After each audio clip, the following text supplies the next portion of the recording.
সব ইস্তেগফারের শ্রেষ্ঠ ইস্তেগফারের নাম সাইয়্যিদুল ইস্তেগফার। এই সাইয়্যিদুল ইস্তেগফার দিনের বেলা যে পড়বে ওই দিনে মারা গেলে সে জান্নাতি।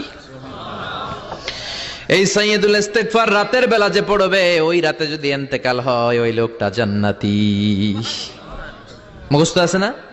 আল্লাহুম্মা আনতা রাব্বি লা ইলাহা ইল্লা আনতা খালাকতানি ওয়া আনা আবদুক ওয়া আনা আলা আহদিকা ওয়া ওয়া'দিকা মাস্তাতা'তু আউযু বিকা মিন শাররি মা সানা'তু আবু'ু লাকা